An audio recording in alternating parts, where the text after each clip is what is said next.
Hello everyone, welcome to Debjit Decodes. So in the last video, we have talked about the basic introduction part of data structure. We have talked about what is data structure and all these things. And in this video, we are going to talk about the primitive and non-primitive data structure. That is the most fundamental classification of data structures, right? I have written that data structure can be divided into two parts, that is primitive, non-primitive as well as primitive, right? And in the next two videos, I will be expanding this tree. That is, I'll be showing you that how there can be more classifications. How can be there, say, linear, non-linear, how there can be, say, static, dynamic, all these kind of data structures will come into the picture. I'll be expanding this tree over the next two videos. But for the time being, in this video, let us just understand what is primitive data structure and what is non-primitive data structure. Suppose, say, before going to the formal definitions and these lines written over here, I'll be explaining everything. But before that, let us understand from the very basic point of view, a real life example. Suppose, say, you are trying to build a school or say build a house. So in that case, what is the most fundamental thing you need? You need some bricks, right? So this kind of bricks can be considered as primitive data structure. So you need a lot of bricks to make a whole house. So this lot of bricks are coming when we consider this particular non-primitive data structure. That is simply what I am trying to mean, that primitive data structures together, a lot of primitive data structures together is useful or is used to make the non-primitive data structure. You can think like this for the time being.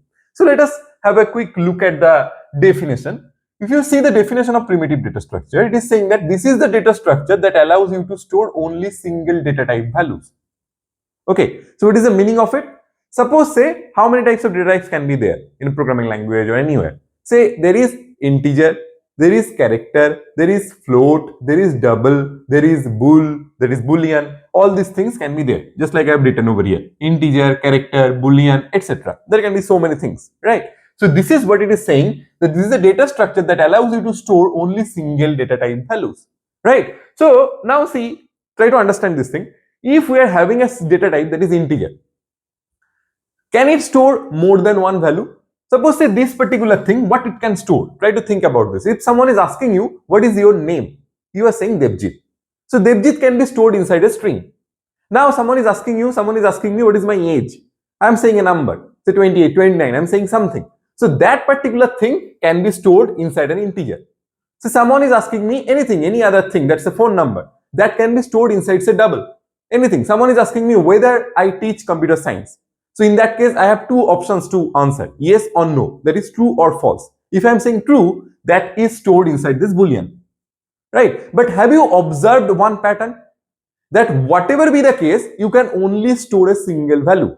That if someone is asking you what is your roll number, you cannot say my roll number is 25, 28, 27. You are saying only a single value. That is obviously feasible. So what I am trying to say, this particular primitive data structure, it is very basic thing and it can store only one single value, right? So if you want to store or if you want to see, say, the roll number of one particular student in a classroom, this is well and good. But what if you want to store more than one student, that is a whole classroom's roll number? So in that case, you will be in trouble if you are using this primitive data structure. Right, I hope the definition is clear. It is saying that this is the data structure that allows you to store only single data type values. Right, now if you see, I have written one thing over here as well, that it is already available in the programming language. You do not need to do anything. It is already available because these things, int, char, bool, float, a double, these things are already available. You do not need to do anything over there, right? Next is, say, the second point that is I have written, that do not allow to store null values. This particular primitive data structure, it doesn't allow you to store the null values. Next is, the size of the size is dependent directly on the type of the primitive data structure, because this particular thing, if you can see, this particular thing is coming from this primitive data types. So whatever be the primitive data type size, in that case, in that it is dependent, say, machine wise, compiler wise, whatever it is. So whatever be the size of this particular data type, that is the size of this particular data structure. That's what it is saying. Simple, right? So this is the whole meaning of primitive data structure. Now if you see non-primitive data structure, you would have already understood a little bit that what can be the non-primitive data structure. Suppose, as I have said, that if you want to store the roll numbers of every student in the classroom, or if you want to store the names of every students in the classroom, or say you want to store all the informations of all the students in the classroom. What kind of informations can be there for a student? There can be name, there can be age, there can be address, there can be phone number, and so many things. So if you want to store all these things, will this single integer be enough? Can this single integer store the roll numbers of all the students? The answer is no, because as I have said already, this particular integer can store only one value, that is the roll number of one student. But in reality, you might be needing to store roll numbers of all the students, or you might be needing to store all the details of all the students.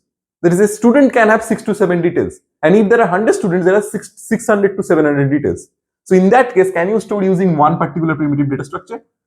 The answer is no. So in that way, this non-primitive data structure will come into the picture. Okay, so what is the meaning of it? See, this is the data structure built using the primitive data structure. First of all, it is coming from this only. It is not that it is something very new. What you are trying to do? Try to think again. Suppose say you are storing the roll number. You are trying to store the roll number. Initially, you have stored say 10, a roll number of a student using this integer. Now you want to store say the roll number of everyone. So you are storing 10, 20, 25, 35, 42 and so on. So integer cannot hold all these values, right? So it is saying that this is the data structure built using the primitive data structure only. Now if you can see, this particular individual values are of type integer. That's what it is saying, that it is built using the primitive data structure only, right? But it can store multiple values, and in this case this is homogeneous. That is, all the values are of same type, but it doesn't necessarily mean that it has to be homogeneous. It can be heterogeneous as well.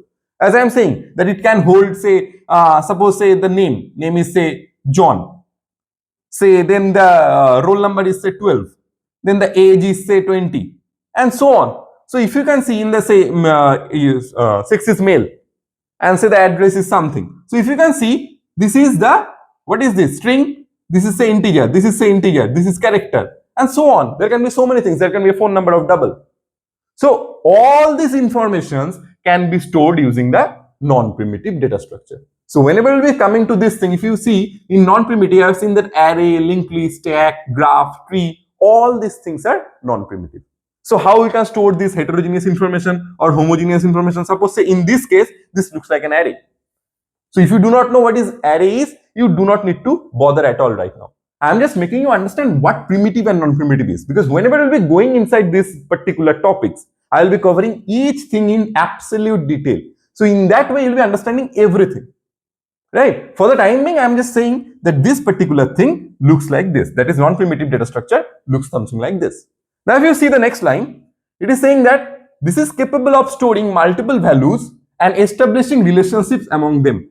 What do you mean by relationship among them? As I am saying, if that is heterogeneous, if you are saying this particular thing, then John, if you see, if you want to store the relationship among them, so John, he is having this say roll number, he is having this age, he is having this thing. Or say in case of a family tree, if you want to store every member's name, so we can build a relationship among them.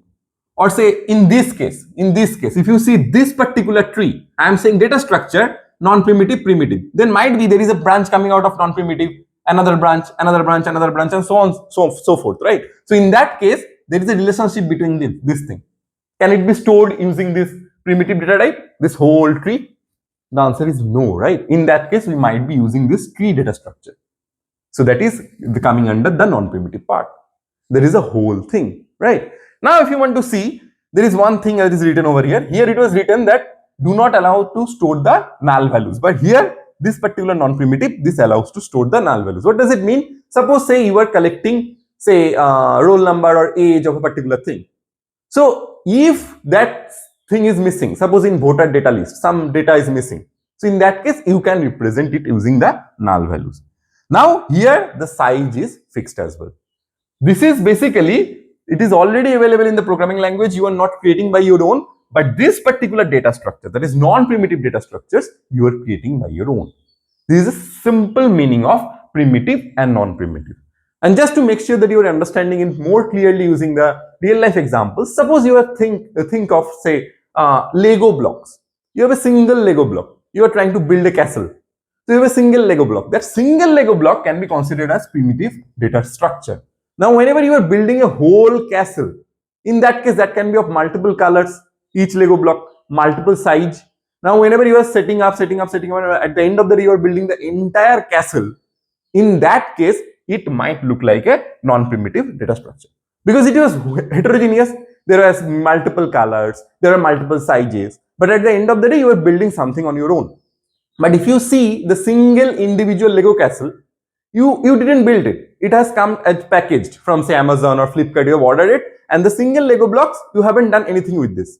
But you have built the entire castle using all those small Lego blocks. So this particular castle, this is the non-primitive part because there are so many Lego blocks of different colors and different sizes. So that's what the meaning of this particular primitive data structure as well as this non-primitive data structure.